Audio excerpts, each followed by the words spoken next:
Parliament election के office आज हमने 6 जगह खोले हैं।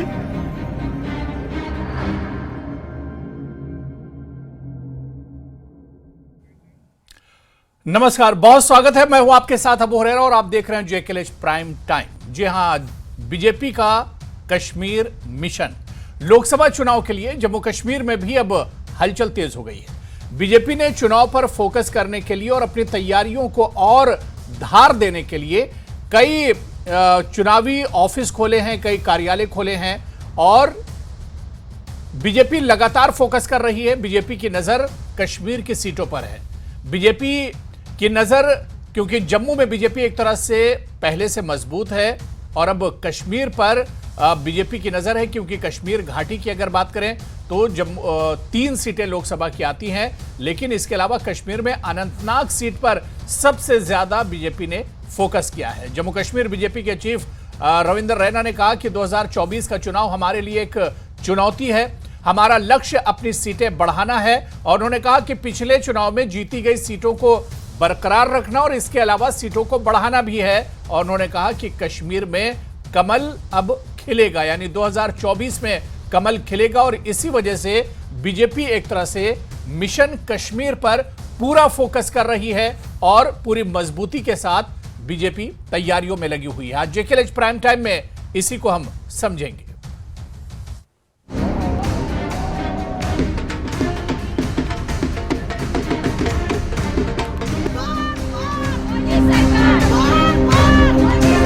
पार्लियामेंट इलेक्शन के ऑफिस आज हमने 6 जगह खोले हैं।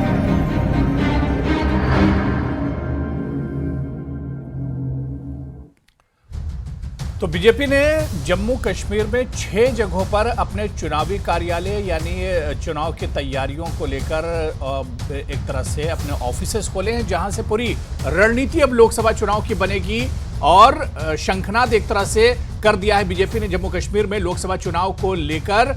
और यहां से अब तैयारियां एक तरह से शुरू हो चुकी हैं, हलचल शुरू हो चुकी है और बीजेपी का पूरा फोकस कश्मीर की सीटों पर है। बहुत खास मेहमान मेरे साथ जुड़ रहे हैं बीजेपी की इस तैयारी पर, जिस तरह से बीजेपी लगातार फोकस कर रही है, इसी पर हम बात करेंगे। मेरे साथ विक्रम सिंह रंधावा जी हैं, जो सीनियर लीडर हैं और एक्स एमएलसी हैं जम्मू कश्मीर बीजेपी के, मेरे साथ इस चर्चा में जुड़े हुए हैं। गुलाम नबी मोंगा साहब एक्स एमएलसी हैं और सीनियर वाइस प्रेसिडेंट हैं जम्मू कश्मीर कांग्रेस के, वो भी इस चर्चा में मेरे साथ जुड़े हुए हैं। मेरे साथ एडवोकेट मुजफ्फर इकबाल खान साहब भी टीवी स्क्रीन पर दिख रहे हैं, जो सीनियर लीडर हैं जम्मू कश्मीर नेशनल कॉन्फ्रेंस के, वो भी इस चर्चा में मेरे साथ जुड़ रहे हैं। कुछ देर में हमारे साथ डीपीएपी के ऑफिशियल स्पोक्स पर्सन भी इस चर्चा में जुड़ेंगे। सभी मेहमानों का जो मेरे साथ जुड़े हुए हैं, सबका बहुत इस्तकबाल है, बहुत स्वागत है। मैं विक्रम सिंह रंधावा जी आपसे ही शुरुआत करना चाहूंगा। रंधावा जी, मेरी आवाज आप तक पहुंच रही है?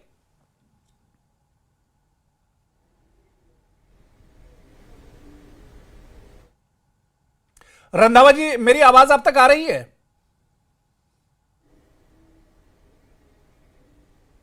चलिए चलिए, ठीक है, शायद मेरी आवाज रंधावा जी तक नहीं जा रही है।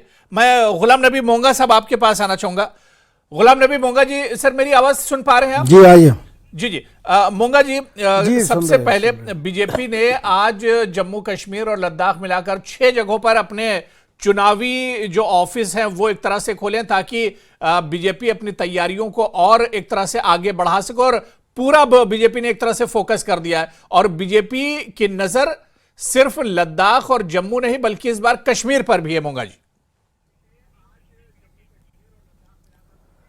जी, चुनावी माहौल में जी और चुनाव आने में हर एक पॉलिटिकल पार्टी अपना अपना मैनिफेस्टो लेके लोगों के पास जाते हैं जी और तैयारी करते हैं और तैयारी में लगे भी हुए हैं सब पार्टियां जी। अब बीजेपी का ज्यादा मुझे नहीं लग रहा है कि आपने इतना उछाल के इसको लाया। लद्दाख में तो उनको जवाब मिल गया लास्ट टाइम जो इलेक्शन वहां हो गए, वो तो आपने देखा 26 सीट में से दो सीटें की 1 सीट ले गए हैं। अब आपने कहा कि 6 दफातर वो खोल रहे हैं जी कश्मीर में जी। मैं आपको कहता हूं वो 600 दफ्तर खोल दें यहाँ। 600 दफातर खोल दे यहाँ, लेकिन 6 वोट भी नहीं मिलेंगे बीजेपी को। ये आज मैं आपको बोसुक से कहता हूँ जी। बाकी उनका हक है इलेक्शन लड़ना, आना, आ जाइए। किस बात पे उनको देंगे? जम्मू कश्मीर के लोग किस बात पे उनको वोट देंगे? क्या हक रखते हैं? किसके लिए? जो इन्होंने यहाँ स्टेट का दर्जा लेके यूटी बना दिया, और इस वक्त लोग, जम्मू कश्मीर के लोग परेशान हालत में हैं, तो इसीलिए इनको वोट देंगे। कहाँ एम्प्लॉयमेंट जो ये कहते हैं, कहाँ नॉर्मल सी कहते दीजिए हम 370 खत्म करेंगे, यहाँ मिल्टन सी यहाँ तो टारगेटेड किलिंग हो रही है अब। हाँ, माहौल खराब हो रहा है यहाँ, हर किस्म का लोग बड़े कोई सेक्रेटरी नहीं जा रहा है वहाँ, कोई कमिश्नर नहीं है, लोकल ऑफिसर नहीं बैठते हैं, लोग परेशान है। जम्मू में आप देख लीजिए, ट्रेडर से बात कीजिए, लोगों से बात कीजिए, वो भी नालान है। तो किस बात पे किस क्या इनके पास क्या मैनिफेस्टो है? मंदिर बनाने से तो ठीक है, सब हम रेस्पेक्ट करते हैं हर एक चीज की, लेकिन पोलराइजेशन से अब इनको वोट नहीं मिलने वाले हैं। जम्मू वाले भी समझ चुके हैं कि उनके साथ क्या क्या जातियां हो रही है, क्या जाति हुई है सियासी तौर, तो वोट लेने का तो सवाल ही नहीं है। अभी आप देखें आगे आप खुद देख लेंगे। चलिए, इनको वो वोट नहीं मिलेगा। बिल्कुल जाहिर सी बात है कि अब चुनाव आ रहे हैं और सभी अपनी अपनी तैयारियों में एक तरह से लगे हुए हैं, और बीजेपी भी तैयारियों में लगी हुई है। विक्रम सिंह रंधावा जी को भी अब शायद मेरी आवाज आ रही है। रंधावा जी, मुझे सुन पा रहे हैं? जी अबू भाई, बिल्कुल आ रही है। मेरे साथ एक और खास मेहमान एडवोकेट सलीम पर्रा भी हमारे साथ जुड़े हुए हैं, जो ऑफिशियल स्पोक्स पर्सन है डीपीएपी से, वो भी मेरे साथ जुड़े हुए हैं। सलीम पर्रा, आपका भी बहुत स्वागत है, इस्तकबाल है पर्रा जी। मैं विक्रम सिंह रंधावा जी आप ही के पास आना चाहूंगा, क्योंकि हम जम्मू कश्मीर में बीजेपी का जो मिशन कश्मीर है उस पर आज चर्चा कर रहे हैं, लेकिन तैयारियों की बात करते हैं उससे पहले गुलाम नबी मोंगा साहब ने तमाम चीजें सामने रखी हैं कि बीजेपी को लोग कश्मीर में किस चीज के नाम पर वोट देंगे। देखिए, बात कश्मीर की नहीं है, बात जम्मू कश्मीर की है। भारतीय जनता पार्टी पिछले 1 साल सवा साल से लगातार 2024 के लोकसभा चुनावों की तैयारी के लिए जम्मू कश्मीर में कार्यरत थी, और जमीनी स्तर पे पोलिंग बूथों के ऊपर हमारे कार्यकर्ता ऑलरेडी काम कर रहे हैं। केंद्र सरकार की अनेकों योजनाएं, करोड़ों की तादाद में हमारे जम्मू कश्मीर के लाभार्थी, जबकि मैं तो ये कहता हूं कि जम्मू कश्मीर का ही नहीं, देश का हर नागरिक केंद्र सरकार की किसी न किसी योजना का लाभार्थी है।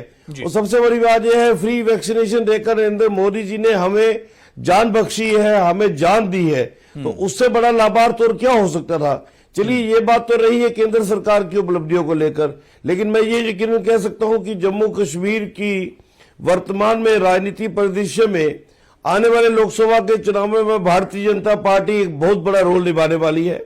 हम पांचों की पांचों सीटों पे पूरी ताकत के साथ उतरेंगे, और मैं ये यकीनन कह सकता हूं क्योंकि 3 साल पहले 2020 में जब पहली बार जिला परिषद डीडीसी का चुनाव हुआ, तो मुझे लगता है कि मेरे साथी भाई बैठे हैं, नेशनल पीडीपी से है या फिर कांग्रेस से है, आजाद साहब की पार्टी से है, मुझे लगता है कि इनको उस परिणाम को भी ध्यान में रखना चाहिए कि कश्मीर खित्ते से भारतीय जनता पार्टी के 3 प्रत्याशी पार्टी के मैंडेट में चुनाव जीत के आए डीडीसी का। वो एक संकेत था कि कश्मीर की आवाम जो है भारतीय जनता पार्टी को ओन करने को तैयार है। आज एक सलाम है कश्मीर के अंदर जो भारतीय जनता पार्टी के साथ लोग जुड़ रहे हैं। आज खुशगवार कश्मीर जो लोग हैं, जो 1985-86 से पहले लोग कश्मीर देखते थे, आज वो कश्मीर जो है फिर देखने को मिल रहा है। आज टूरिस्ट जो है उन्होंने टेररिज्म को एक साइड पे कर रहे, टूरिस्ट हब जो है वो कश्मीर बन चुका है। और मुझे लगता है वोट मांगने के लिए विकास एक सबसे बड़ा मसूदा रहता है। भारतीय जनता पार्टी लेड केंद्र सरकार नरेंद्र मोदी जी की लीडरशिप में जम्मू कश्मीर में इंफ्रास्ट्रक्चर डेवलपमेंट को लेकर जो सैलाब लाया है, वो हमारे लिए लोगों के बीच में जाने के लिए बहुत कुछ है। बाकी रही बात, मोंगा साहब मेरे बड़े भाई हैं, विधान परिषद में मेरे सीनियर साथी रहे हैं, हमने इनसे बड़ा कुछ सीखा है। ठीक है, ये कांग्रेस के नुमाइंदे हैं, ये हमारे पक्ष में कैसे बोल सकते हैं, लेकिन one must accept the facts. आज कश्मीर जो है वो आतंकवाद से फ्री होकर टूरिज्म की तरफ बढ़ रहा है। आज कहीं पत्थरबाज नहीं दिखता है, आज भारत के खिलाफ नारेबाजी करने वाला कोई नहीं दिखता है। आज वो कहां चले गए? आज युवाओं को पता है कि हमारा मुस्तकबिल अगर है वो भारत सरकार के साथ है।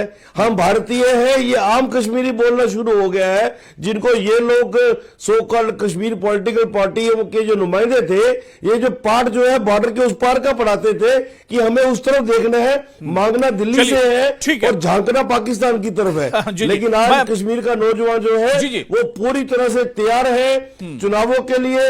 और आप देखिएगा 2024 में जम्मू कश्मीर में Bharatiya Janata party landslide victory अर्जित करेगी। चलिए, मैं एडवोकेट मुजफ्फर इकबाल खान जी, क्योंकि अभी अपोजिशन जो पार्टियां या जो एनडी ब्लॉक है या नेशनल कॉन्फ्रेंस पीडीपी और कांग्रेस की बात करें, आप देखिए कि बीजेपी ने अपने कार्यालय भी खोल दिए हैं, तैयारियां तेज कर दी हैं, लेकिन अभी आप लोगों में तो सीट बंटवारे की सहमति भी एक तरह से नहीं बनी है, अभी तो इत्तेफाक भी नहीं हुआ सीटों पर। अबू हुरैरा साहब ji, on the lighter side, offices जो हैं वो वोट नहीं देंगे, वोट लोग देंगे।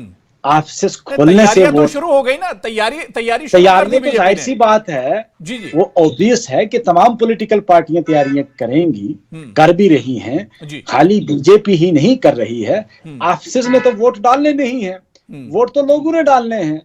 मगर जिस तरह अभी मोंगा साहब ने कहा, मैं इत्तेफाक रखता नहीं, हूं। मेरा सवाल सिर्फ ये है एडवोकेट मुजफ्फर इकबाल साहब, क्योंकि कश्मीर के बारे में मुझसे आप बेहतर जानते हैं, कश्मीर की सियासत के बारे में बेहतर जानते हैं। इससे पहले आप उठाकर देखिए तारीख, क्या बीजेपी के ऑफिस श्रीनगर में या कश्मीर के आउट स्कर्ट्स में कहीं पर होते थे?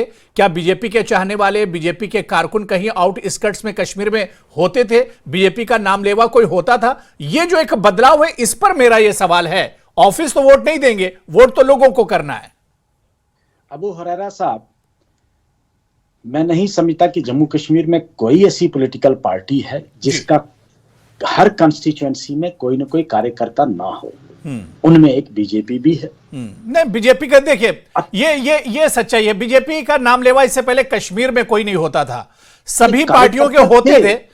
नहीं, मैं ये कह रहा हूं इक्का दुक्का होंगे, लेकिन अब जो एक तादाद बढ़ी है, आप देखिए कि लाल चौक पे आप देखिए जब बीजेपी का मार्च निकलता है या बीजेपी के लोग निकलते हैं तो एक बड़ी तादाद होती है। ये एक बदलाव है, इसे तो मानना पड़ेगा।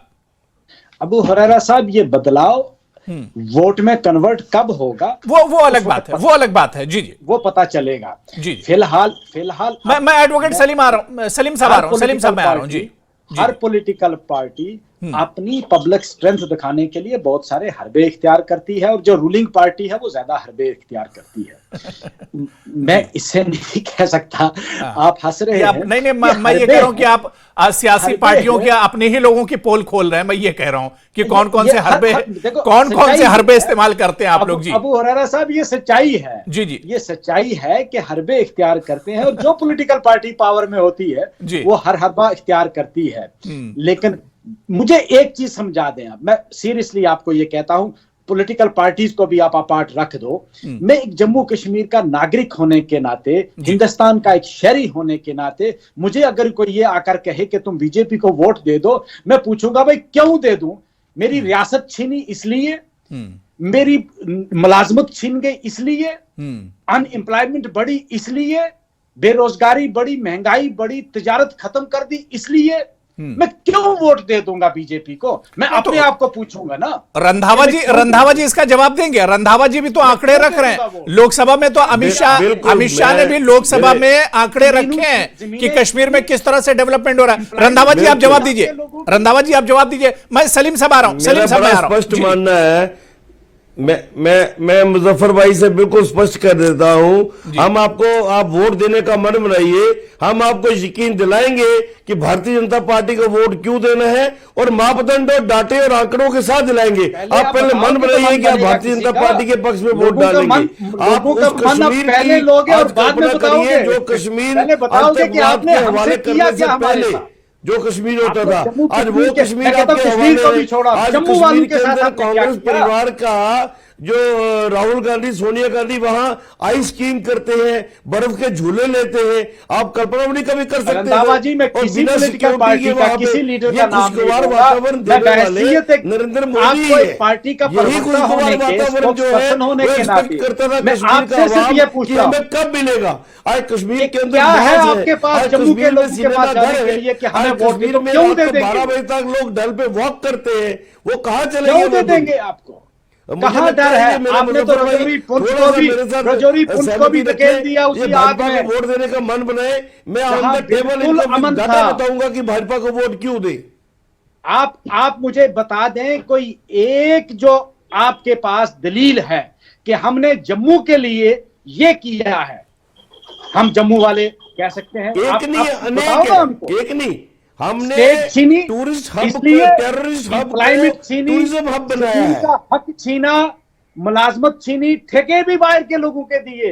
यहाँ के ठेकेदार को कोई ठेका तक चलिए नहीं ठीक दिया। है, चलिए ठीक है। मैं दोबारा से आऊंगा कि मैं सलीम साहब भी वेट कर रहे हैं, एडवोकेट सलीम वेट कर रहे हैं, उन्हें भी चर्चा में जोड़ लेता हूं। मैं आ रहा हूं, मैं रंधावा जी आ रहा हूं, मैं आ रहा हूं, मुजफ्फर साहब आ रहा हूं, रंधावा जी आ रहा हूं। सलीम परा जी आप कुछ कहना चाह रहे हैं? जी अनम्यूट कर लीजिए शायद। जी जी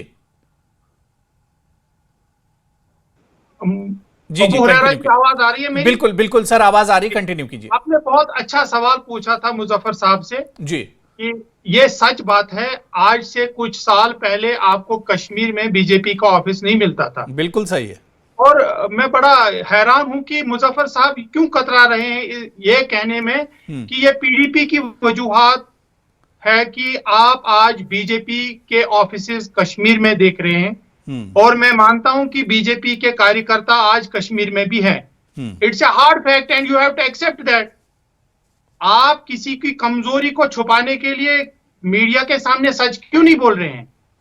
देखिए, मैं मानता हूं कि बीजेपी ने हमारे साथ जुल्म किया, 370 लिया, 35A लिया। मैं कहता हूं अगर कहीं पर अच्छा काम किया मैं अप्रिशिएट करूंगा, अगर जेजेएम की बात है तो मैं अप्रिशिएट करूंगा, लेकिन जब 370 और 35A की बात आती है मैं मानता हूं कि इन्होंने जुल्म किया।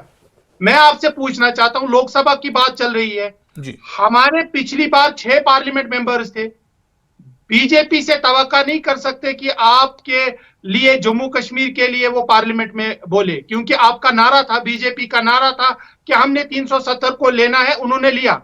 लेकिन मैं मुजफ्फर साहब से पूछना चाहता हूं कि हमारे पार्लियामेंट मेंबर्स जितने 3 बाकी बचे थे नेशनल कॉन्फ्रेंस के थे, आपने तो पिछली बार लोकसभा के में जब आपने वोट हमसे लिए, मैंने भी नेशनल कॉन्फ्रेंस को वोट दिया था। मैंने 2 चीजों के लिए वोट दिया था कि एक, मेरा पार्लियामेंट मेंबर मेरे लिए बात वहां पर करेगा, 370 के लिए बात करेगा, 35A के लिए बात करेगा, तरक्की के लिए बात करेगा। मैंने जनाब अपने पार्लियामेंट मेंबर को नहीं देखा, न बात करते देखा, न हमारे इलाके में देखा।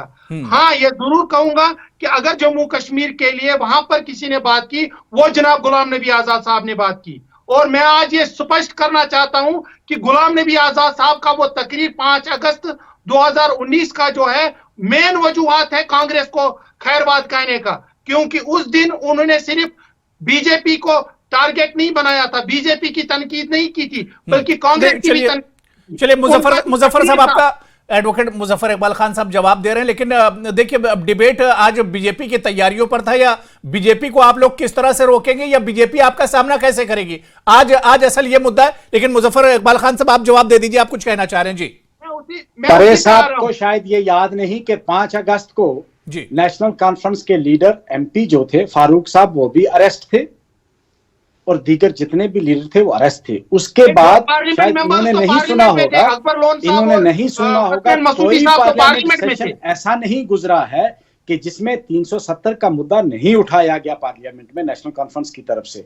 फारूक साहब ने, मसूदी साहब ने, अकबर लोन साहब तो बाद में बीमार हो गए, वो जा नहीं पाए, लेकिन मैंने कोई ऐसा सेशन नहीं देखा होगा जिसमें 370 नहीं उठाया गया। मैं मानता हूं आजाद साहब ने भी किया, क्योंकि आजाद साहब उस वक्त उनको किसी ने गिरफ्तार नहीं किया था। 5 अगस्त को उन्होंने डिफेंड किया 370 को, मैं नहीं कहता, वो हकीकत है। रहा सवाल बीजेपी का कि बीजेपी के ऑफिस, मैंने कहा मैं नहीं कहता कि ऑफिस नहीं खुले, ना मैं किसी को डिफेंड करना चाहता हूं, कौन इसका जिम्मेदार है मैं किसी पर अभी इल्जाम नहीं दे सकता, लेकिन जो मुद्दा है कि क्या बीजेपी जो है वो यहां से सीटें कश्मीर से कोई निकाल सकती है, तो मुझे ऐसा बिल्कुल नहीं लगा। इवन जम्मू के लोग जो हैं वो परेशान हैं। आप बीजेपी को अगर डिफेंड करना चाहते हैं आप करें, मैं नहीं आपको रोकूंगा, लेकिन मैं जो कहना चाहता हूं कि मुझे लगता नहीं कि इवन जम्मू के जो बोल सकते हैं, आप जवाब दे सकते हैं सलीम साहब जी। मुजफ्फर साहब कश्मीर की बात आप छोड़े, जम्मू से भी नहीं ले सकते। देखें आप आज ये देखें जम्मू कश्मीर के हालात क्या है, मैं मानता हूं और मैं ये स्पष्ट करना चाहता हूं बीजेपी उसकी जिम्मेदार है।